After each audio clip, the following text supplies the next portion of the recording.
আজকে আমরা কত অধ্যায় থেকে পড়াটা শিখব? ষোড়শ অধ্যায়ের নাম কি? এখান থেকে আমরা কত নম্বর শ্লোকটা শিখব? 21 নম্বর শ্লোক কে বলেছেন? আমরা শব্দগুলো জেনে নিই। ত্রিবিধম নরকস্য ইদম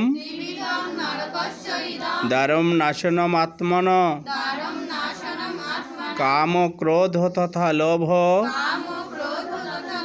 তস্মাৎ ত্রয়ম ত্যজেৎ। ত্রিবিধম নরকস্য ইদম দারম নাশনম আত্মন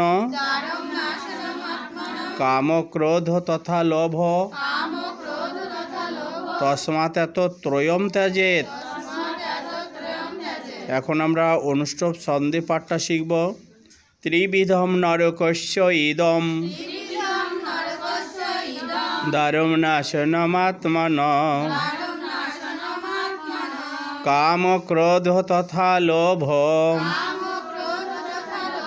তস্মাৎ ত্রয়ম ত্যজেৎ। ত্রিবিধম নরকস্য ইদম দারম নাশনমাত্মন কাম ক্রোধ তথা লোভ তস্মাৎ ত্রয়ম ত্যজেৎ।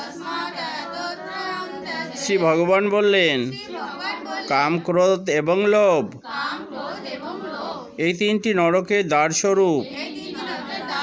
ইহারা আত্মার বিনাশের মূল।